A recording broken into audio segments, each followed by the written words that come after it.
सभर बातम्यांना सुरुवात करूया। राज्य मंत्रिमंडळाचा फॉर्म्युला ठरला असून महायुतीच्या यादीवर आज शिक्कामोर्तब होणार असल्याची माहिती आहे। भाजप, शिवसेना आणि राष्ट्रवादी काँग्रेसमध्ये मंत्रिपद कोणाला मिळणार याची यादी दिल्लीत पोहोचलेली आहे। या यादीवर हायकमांडकडून शिक्कामोर्तब होईल। उपमुख्यमंत्री एकनाथ शिंदेंनी मुख्यमंत्री देवेंद्र फडणवीसांकडे शिवसेना मंत्र्यांची यादी दिली आहे। दरम्यान शिंदेंच्या मंत्र्यांची यादी उशिरा दिली गेल्याने नागपुरात शपथविधी होणार असल्याचं कळतं। शिवसेनेचे संभाव्य मंत्री उपमुख्यमंत्री एकनाथ शिंदेंच्या फोनच्या प्रतीक्षेत आहेत। शिवसेनेच्या मंत्रिपदाच्या यादीत निम्मे मंत्री नवे असणार आहेत असं कळतंय। फडणवीसांच्या सागर बंगल्यावर नेत्यांच्या भेटीगाठी वाढलेल्या आहेत। माजी मंत्री राधाकृष्ण विखे पाटील, प्रकाश सोळंके, राहुल आवाडे यांनी देवेंद्र फडणवीसांची आज सकाळी भेट घेतली। शिवसेनेत मंत्रिपदासाठी जोरदार लॉबिंग सुरू आहे। मंत्रिमंडळ विस्ताराआधी दीपक केसरकरांसह तानाजी सावंत, भरत गोगावले, उदय सामंत यांनी एकनाथ शिंदे यांची भेट घेतली। महायुतीचा मंत्रिमंडळ विस्तार आता 15 डिसेंबरला नागपुरात होणार असल्याची माहिती वरिष्ठ सूत्रांनी दिली आहे। मुंबईऐवजी नागपुरात मंत्रिमंडळ विस्तार होणार असल्याची माहिती आहे। नागपुरामध्ये उद्या मंत्रिमंडळाचा विस्तार होणार आहे। न्यूज 18 लोकमतच्या सूत्रांनी माहिती दिली आहे। यातच आता मुख्यमंत्री देवेंद्र फडणवीस स्वतः संभाव्य मंत्र्यांना फोन करणार आहेत। शपथविधी करता उपस्थित रहा अशा सूचना देणार आहेत। बहुमत असूनही मंत्रिमंडळ विस्तार नाही, मलाईदार खात्यांकरता महिनाभर विस्तार केलेला नाही अशी टीका संजय राऊतांनी केली। भाजपला मंत्री ठरवण्याकरता दिल्लीत जावं लागतं असा घणाघात संजय राऊतांनी केला। मंत्रिमंडळ विस्तार कुठेही करा, आम्हाला काहीही देणं घेणं नाही। सरकार आल्यानंतर आम्हाला सोयाबीन कापसाला भाव हवा, शेतकऱ्यांची कर्जमुक्ती हवी अशी मागणी विजय वडेट्टीवारांनी केली। भाजपने शिवसेनेला संपवण्याकरता गद्दार गटाची निर्मिती केली। त्या गद्दार गटाचा वापर करून त्यांना फेकून देणार अशी टीका विनायक राऊतांनी केली। आता शिंदे आणि दादासमोर भाजप तो तुकडा टाकेल तो त्यांना घ्यावा लागेल असं विनायक राऊत म्हणाले। भाजपला शिवसेनेनं हिंदुत्व शिकवलं, भाजपच्या लोकांना बाळासाहेबांनी हिंदुत्वाच्या वाटेवर नेलं असं खासदार संजय राऊत म्हणाले। भाजप म्हणजे हिंदुत्वाचा बाप बनले का असा सवाल संजय राऊतांनी केला। विधानसभा निवडणुकीतील काँग्रेसच्या पराभवाची जबाबदारी पूर्णतः प्रदेशाध्यक्ष नाना पटोलेंची असल्याचा दावा काँग्रेसचे नेते विजय वडेट्टीवार यांनी केलाय। त्यांच्या या विधानामुळे पक्षातील अंतर्गत मतभेद प्रकर्षाने चव्हाट्यावर आलेत। मुख्यमंत्री देवेंद्र फडणवीसांच्या स्वागताकरता नागपूर सज्ज झालंय। नागपूर विमानतळापासून फडणवीसांच्या धरमपेठ निवासस्थानापर्यंत भव्य मिरवणुका काढण्यात येणार आहेत। विधिमंडळाचं हिवाळी अधिवेशन नागपुरात 16 डिसेंबरपासून सुरू होणार आहे। त्यासाठी पोलीस प्रशासन सज्ज असून यंदा जवळपास 7,500 पोलीस अधिकारी आणि कर्मचारी तैनात ठेवण्यात आलेत। सोमवारपासून नागपूरमध्ये होणाऱ्या विधिमंडळाच्या हिवाळी अधिवेशनात शेतकऱ्यांना कर्जमाफी होण्याची शक्यता दुरावली आहे। त्यामुळे शेतकऱ्यांचा हिरमोड होणारे पहिल्याच अधिवेशनात शेतकरी कर्जमाफी होण्याची शेतकऱ्यांना अपेक्षा आहे। विधानसभा अधिवेशनाच्या पूर्वसंध्येला नागपुरात राष्ट्रवादी काँग्रेसचा भव्य मेळावा होणार आहे। या मेळाव्यात उपमुख्यमंत्री अजित पवार, प्रफुल्ल पटेल, सुनील तटकरे यांच्यासह अनेक नेते उपस्थित राहणार आहेत। विदर्भातील आमदारांचा यावेळी सत्कारही होणार आहे। उपमुख्यमंत्री अजित पवार आज बारामती दौऱ्यावर आहेत। दरम्यान यावेळी अजित पवारांनी विविध विकास कामांची पाहणी केली। राज ठाकरेंनी पुण्यातील नेत्यांना महापालिकेसाठी बैठकांना सुरुवात करा असे आदेश दिलेत। पुणे शहरातील मनसे कार्यकर्त्यांची बैठक झाली असून त्यात प्रभागनिहाय माहिती घेत महापालिकेच्या तयारीला लागण्याच्या सूचना देण्यात आल्या आहेत। वर्ध्याच्या देवळी मतदारसंघाचे भाजप आमदार राजेश बक्काने यांनी ग्रामस्थांच्या समस्या जाणून घेत विकास कामांचा शुभारंभ केला। माजी जिल्हा परिषद अध्यक्ष शशांक घोडमारे यांनी रस्ते, पाणी, रोजगाराचा प्रश्न सोडवावा अशी मागणी केली आहे। निवडणूक काळात सामान्य नागरिकांना दिलेल्या आश्वासनांची पूर्तता करावी याची आठवण करून देण्याकरता वर्ध्यात किसान अधिकार अभियानाच्या वतीने आंदोलन करण्यात आले। जिल्हाधिकाऱ्यांच्या मार्फत सरकारला निवेदन देत मागणी पूर्ण न झाल्यास आंदोलन करण्याचा इशारा शेतकरी नेते अविनाश काकडे यांनी दिला। कराड उत्तरचे आमदार मनोज घोरपडे यांची कराड इथं शासकीय अधिकाऱ्यांसोबत आढावा बैठक पार पडली। यावेळी त्यांनी कराड उत्तर विधानसभा मतदारसंघ 4 तालुक्यात विभागला असून प्रत्येक महिन्याला जनता दरबार होणार आहे अशी माहिती दिली। दत्त जयंतीनिमित्त शिर्डीच्या साई मंदिरात उत्साह बघायला मिळतोय। साई समाधी मंदिरासह मंदिर परिसराला आकर्षक फुलांची सजावट करण्यात आली आहे। यावेळी साईबाबांच्या दर्शनाला भाविकांनी मोठी गर्दी केली। दत्त जयंतीनिमित्त शेकडोंच्या संख्येने पायी पालख्या घेऊन साई भक्त शिर्डीत दाखल झालेत। साई नगरीमध्ये भाविकांची अलोट गर्दी बघायला मिळते। साई नामाच्या जयघोषाने शिर्डी नगरी दुमदुमली आहे। दत्त जयंती निमित्ताने कुडाळमधील श्री क्षेत्र माणगावमध्ये दत्त मंदिरात दत्त जन्मोत्सव साजरा केला जातो। यावेळी दत्त नामाचा अखंड जयघोष करण्यात येतो। भडगाव इथल्या श्री स्वामी समर्थ सेवा केंद्रात श्री दत्त जयंतीनिमित्त अखंड पारायण करण्यात आलं। यावेळी यज्ञ सप्ताह देखील संपन्न होतो। यावेळी 300 सेवेकऱ्यांनी सहभाग घेतला। खेड तालुक्यातील दत्त मंदिरात अखंड हरिनाम सप्ताह सोहळा संपन्न होत असून विठू नामाचा गजर करत टाळमृदुंगाच्या साथीत कीर्तनकारांच्या कीर्तन सेवेचं आयोजन करण्यात आलंय। सप्ताह सोहळ्याला वारकऱ्यांनी मोठी गर्दी केली। वाल्मिक कराड यांच्यावर राजकीय द्वेषापोटी खोटा गुन्हा दाखल केल्याच्या निषेधार्थ आज बीडच्या वडवणी शहरात कडकडीत बंद पाळून निषेध नोंदवला गेला। यावेळी वाल्मिक कराड समर्थकांनी पायी रॅली काढून घोषणाबाजी केली।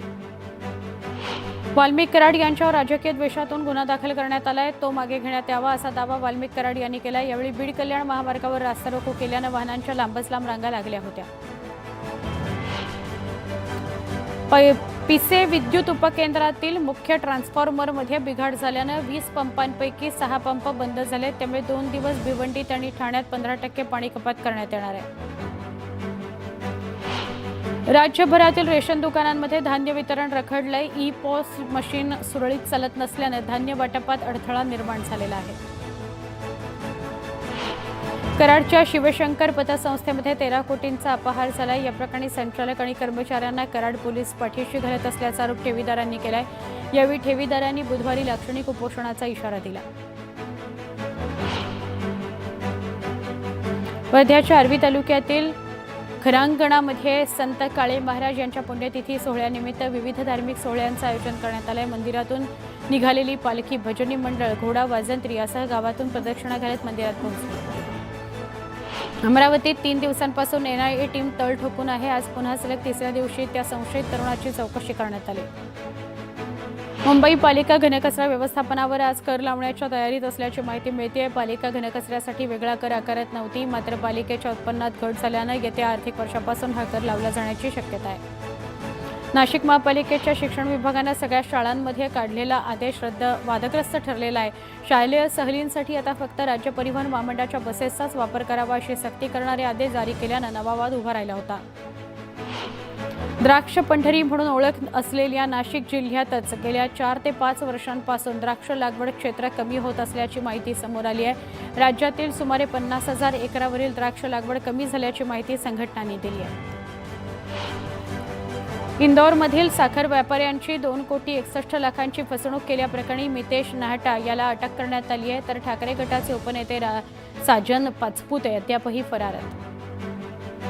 धाराशिव भूम तालुक्यातील गावातील शेतकऱ्यांनी महावितरणच्या कार्यालयात जाऊन चांगलाच भोंगळ कारभार केला।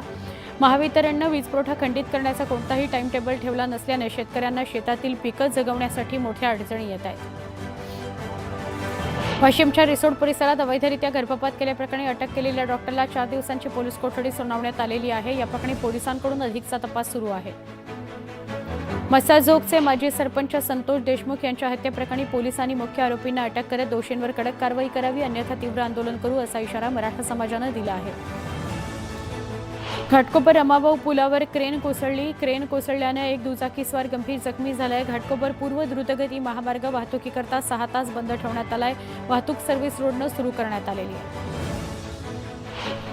हिंगोलीच्या बाळापूरमधील ग्रामीण रुग्णालयामध्ये कुटुंब कल्याण शस्त्रक्रिया झालेल्या महिलांना भर थंडीत जमिनीवर झोपवण्यात आल्याचा धक्कादायक प्रकार घडला। या संपूर्ण प्रकारामुळे रुग्णालय प्रशासनाची रुग्णांबाबतची अनास्था दिसून येते। येवल्याच्या ग्रामीण भागात बिबट्यानं धुमाकूळ घातला। पाळीव प्राण्यांवर हल्ला करत त्यांना ठार करत मुक्तसंचार करणारा बिबट्या सीसीटीव्हीत कैद झालाय। नागरिकांनी अंकाई किल्ल्यातही बिबट्याचं दर्शन झाल्यानं त्याला जेरबंद करा अशी मागणी केलेली आहे। वर्धा जिल्ह्यात यंदा अपघातात 148 जणांचा जीव गेलाय। डोक्याला मार लागल्यानं मृत्यू झालेल्यांची संख्या यात जास्त आहे, मात्र गेल्या वर्षीच्या तुलनेत मृतकांचा आकडा कमी आहे।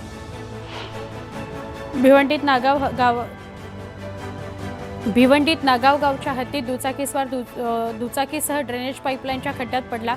अपघातात दुचाकीस्वार जखमी झालेला आहे। जेसीबीच्या सहाय्याने दुचाकी बाहेर काढण्यात आली।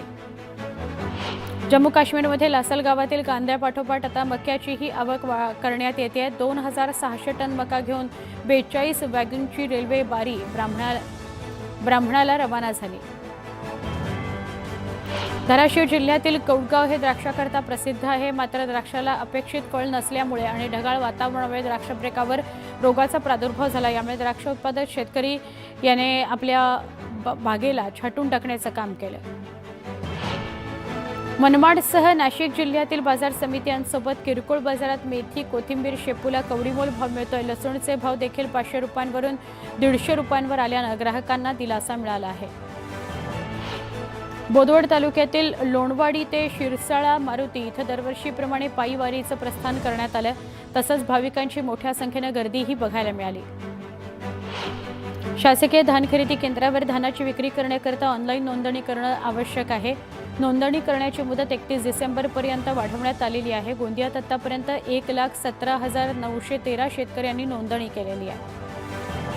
सोलापूरच्या कृषी उत्पन्न बाजार समितीत कांद्याच्या दरात घसरण झाली। प्रति किलो 75 रुपयांवर असलेले कांद्याचे दर 21 रुपयांनी कमी होऊन 54 रुपयांवर गेले।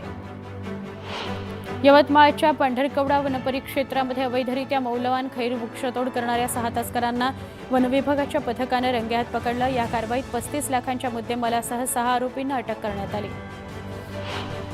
चिपळूण तालुक्यातील खोपी पिंपळवाडी या धरणाच्या कामाला आता गती मिळालेली आहे। 1985 सालापासून हे धरण रखडलं होतं, मात्र आता या धरणाच्या सुशोभीकरणापासून ते CCTV लावण्यापर्यंत सगळ्या कामांना गती आलेली आहे। अहिल्यानगरमध्ये पोलीस दलातील कर्मचाऱ्यांची बदली होऊनही कर्मचाऱ्यांना कार्यमुक्त न करता संलग्न कामात करण्यात आलं। अशा बदली कर्मचाऱ्यांना 2 दिवसात कार्यमुक्त न केल्यास शिस्तभंगाची कारवाई करण्याचा इशारा देण्यात आला आहे। बनावट औषधांचा गैरप्रकार समोर आल्यानंतर संभाजीनगरातील मिनी घाटी हॉस्पिटलमध्ये नव्यानं खरेदी केलेली औषधं सील करण्यात आली। या 14 कोटींच्या 257 प्रकारच्या औषधांची आता तपासणी करूनच वापरण्यासाठी ती देण्यात येतील। अहिल्यानगर पालिकेनं हाती घेतलेली अतिक्रमणांवरील कारवाई आणखी तीव्र करण्यात यावी असे आदेश आयुक्तांनी दिलेत। यासाठी त्यांनी अतिक्रमणधारकांना 2 दिवसांचा अल्टिमेटम दिलाय। गोंदिया जिल्ह्यातील अर्जुनी मोरगाव तालुक्यातील धान मळणीकरता शेतात ठेवलेल्या धान्याला अचानक आग लागली। या आगीत धान्य संपूर्ण जळून खाक झालं। 850 भाऱ्यांचे पुंजणे जाळले। सोलापूर जिल्ह्यातील लक्ष्मी टाकळी ग्रामपंचायतीने EVM मशीनच्या समर्थनार्थ ठराव केला। यावेळी सोलापूरच्या जिल्हाधिकाऱ्यांना निवेदन देत EVMवरच मतदान घेतलं जावं अशी मागणी त्यांनी केली। छत्रपती संभाजीनगरातील कचरा संकलनाचं काम करणाऱ्या रेड्डी कंपनीच्या कामगारांनी किमान वेतनाकरता 17 डिसेंबरपासून कामबंद आंदोलनाचा इशारा दिलाय। यावेळी झालेल्या बैठकीत कर्मचाऱ्यांनी भंगार विकू नये असे आदेश देण्यात आले। धरणगाव चोपडा रोडवर पिंपळे फाट्याजवळ ST बसचा भीषण अपघात झाला। या अपघातात एकाचा मृत्यू झाला, 21 प्रवासी गंभीर जखमी झाले। कोरेगाव भीमा इथं शौर्य दिन साजरा केला जाणार आहे। यासाठी हायकोर्टानं राज्य सरकारला परवानगी दिलेली आहे। 22 डिसेंबर ते 5 जानेवारी दरम्यान तयारी करण्यात येईल। मुंबई नागपूर समृद्धी महामार्गावरून सुरत मार्गे थेट दिल्लीला जाता येणार आहे, कारण काम पूर्ण झाल्यावर मुंबई नागपूर समृद्धी महामार्ग आणि मुंबई दिल्ली महामार्ग एकमेकांना जोडले जाणार आहेत। महाराष्ट्रातील ही सगळ्यात मोठी कनेक्टिव्हिटी आहे। पुणे नाशिक हा 5.5 तासांचा प्रवास आता अवघ्या 2 तासांवर येणार आहे। Pune Nashik semi high speed railway प्रकल्पाचा नवीन प्रकल्प अहवाल अंतिम टप्प्यात आहे, त्यामुळे या प्रकल्पाचं काम लवकरच सुरू होईल। पुण्यामध्ये गेल्या 6 वर्षांच्या घरांच्या किमतीत वाघोली भागात सर्वाधिक 37% वाढ नोंदवण्यात आली आहे। याचवेळी गृहप्रकल्पांकरता वाकड भागाला सर्वाधिक पसंती असल्याचं समोर आलंय। रेशन दुकानामार्फत शिधाधारकांना गेल्या 8 महिन्यांपासून शासनानं साखर दिली नाही। लाखो लाभार्थ्यांना शेकडो रुपयांचं रेशन अगदी मोफत वितरित केलं जात असताना 1 किलो साखरेकरता शासनाकडे निधी नाही का असा प्रश्न विचारला जातोय। सोन्याच्या दरात 1400 रुपयांची घसरण झाली तर चांदीच्या दरात 4200 रुपयांनी घसरण झाली आहे, त्यामुळे सर्वसामान्यांना काहीसा दिलासा मिळाला आहे। वारकऱ्यांसाठी आनंदाची बातमी, आता विठुरायाचं दर्शन अवघ्या 2 तासात होणार आहे। टोकन दर्शन पद्धत सुरू करण्याचा निर्णय मंदिर समितीने घेतलाय। फेब्रुवारीपासून टोकन दर्शन पद्धतीला सुरुवात होणार आहे। लोकलच्या 3ही मार्गांवर रविवारी मेगा ब्लॉक घेण्यात येणार आहे। प्रवाशांना मनस्तापाला सामोरं जावं लागणार आहे। मध्य रेल्वेवर विद्याविहार आणि ठाणे स्थानकांदरम्यान सकाळी 8 ते 12 या कालावधीत ब्लॉक घेण्यात येणार आहे। अप आणि डाऊन मार्गावरील गाड्यांचं वेळापत्रक त्यामुळे विस्कळीत होणार आहे। कुर्ला बेस्ट बस अपघातानंतर आता ST महामंडळ ॲक्शन मोडवर आलेलं आहे। त्या पार्श्वभूमीवर ST कर्मचारी, व्यवस्थापन आणि बस पुरवणाऱ्या खासगी कंपन्यांकरता काही मार्गदर्शक सूचना जारी करण्यात आल्या। त्यानुसार नियम न पाळल्यास कारवाई होणार आहे। राज्य सरकारनं वाहनांच्या सुरक्षेच्या दृष्टीनं महत्त्वाचे निर्णय घेतले। त्या दृष्टीनं वाहन सुरक्षा नियमानुसार वाहनांना उच्च सुरक्षा नोंदणी प्लेट बसवणं बंधनकारक आहे, अन्यथा या चालकांना 10,000चा दंड भरावा लागणार आहे। मुंबई महापालिकेकडून 701 रस्त्यांची कामं प्रगतीपथावर आहेत. ही कामं दर्जेदार व्हावीत यासाठी ऑडिट सुरू आहे. या पार्श्वभूमीवर काँक्रिटीकरण कामाची IIT कडून पाहणी करण्यात आली. पुणे शहरात बांधकाम करताना केंद्रीय प्रदूषण नियंत्रण मंडळानं ठरवून दिलेल्या नियमावलीचं पालन करणं बंधनकारक आहे. मात्र याकडे दुर्लक्ष करणाऱ्या 105 बांधकाम प्रकल्पांची कामं महापालिकेने थांबवली आहेत. पुण्यातील रुपी कोऑपरेटिव्ह बँक सध्या अवसानात आहे. ठेवी परत मिळवण्याकरता ज्यांनी क्लेम अर्ज दाखल केलेत अशांना ठेव विमा मंडळातर्फे 5 लाखांपर्यंतची विमा संरक्षित ठेव रक्कम देण्यात आली आहे.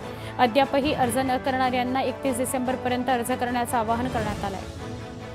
नागपूर विमानतळावर पार्सल सेक्शनमध्ये फटाक्याच्या एका पार्सलचा स्फोट झाला. कुरिअरच्या माध्यमातून हे पार्सल वाशिमच्या एका महिलेनं बुक केलं होतं. विमानतळावर स्क्रीनिंगच्या दरम्यान पार्सलमधून धूर निघाल्यानंतर हा प्रकार समोर आला.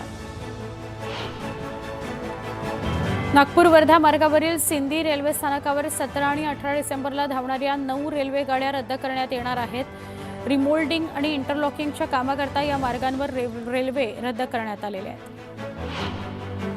सरकारी योजनांचा लाभ देण्याच्या बाबतीत बँकांच्या उदासीन धोरणावर जिल्हाधिकारी डॉक्टर विपिन ईटनकर संतप्त झाले. केंद्र आणि राज्य शासनाच्या विविध योजनांच्या लाभार्थ्यांना बँकांकडून कर्ज उपलब्ध करून दिलं जात नसल्याचं जिल्हाधिकाऱ्यांच्या निदर्शनास आलं.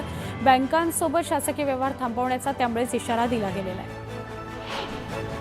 एसटीचा प्रवास सुखकर होत असताना आता इलेक्ट्रिकवर चालणाऱ्या शिवाई बसला प्रवाशांची पसंती मिळतेय. पनवेल आगाराची एकही शिवाई बस धावत नाही. त्यामुळे पुणे ठाणे कल्याणकडे जाणाऱ्या प्रवाशांना किती दिवस शिवाईची प्रतीक्षा करावी लागणार असा सवाल प्रवासी करतायत.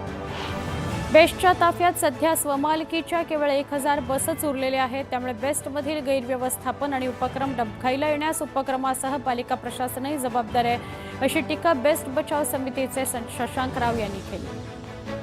नवी मुंबई आंतरराष्ट्रीय विमानतळाच्या दक्षिण धावपट्टीवर अचूक सूचना देणाऱ्या यंत्रणेची चाचणी एका लहान विमानाच्या साहाय्यानं करण्यात आली. ही चाचणी यशस्वी झाल्याची माहिती नवी मुंबई आंतरराष्ट्रीय विमानतळावर प्राधिकरणानं दिली आहे. मुंबई महापालिकेच्या मुख्यालयातच डासांनी विळखा घातलाय. सुरक्षा रक्षकांना डेंग्यू आणि मलेरियाने ग्रासलंय. अखेर पालिकेच्या कीटकनाशक विभागानं फवारणी करून सर्वसराव केली. महापालिकेच्या सगळ्या विभाग कार्यालयांमध्ये 1 जानेवारीपासून कर्मचाऱ्यांना जुन्या बायोमेट्रिक प्रणालीऐवजी नवीन फेशियल बायोमेट्रिक पद्धतीनं हजेरी नोंदवावी लागणार आहे. नवीन हजेरी प्रणालीकरता 69,977 कर्मचाऱ्यांनी नोंदणी पूर्ण केलेली आहे. बहुविद्याशाखीय शिक्षणाला चालना देण्याकरता विविध संधीचं दालन मुंबई विद्यापीठात खुलं करण्यात येणार आहे. त्यासाठी दुहेरी पदवीसह पदवी आणि द्विलिंग पदवीच्या शिक्षणाकरता विद्या परिषदेनं मंजुरी दिली आहे. पिंपरीत अग्निशमन केंद्राची संख्या आणि मनुष्यबळ पुरं असल्यानं आगीच्या घटनांवर नियंत्रण आणताना अडचणी येतात. पिंपरीत 150 फायरमनची सरळ सेवेनं भरती करण्यात येणार आहे. मैदानी चाचणी अभावी भरतीला खोडा बसला आहे. लेखीमध्ये उत्तीर्ण झालेले उमेदवार मैदानी चाचणीच्या प्रतीक्षेत आहेत. शाळा महाविद्यालयातील विद्यार्थ्यांच्या शैक्षणिक सहली काढण्यात येतात. महामंडळाकडून सहलीकरता 50% सवलतीनं बसेस उपलब्ध करून दिल्या जातात. त्यामुळे अनेक शाळांनी बस सहल करण्यास पसंती दिली आहे.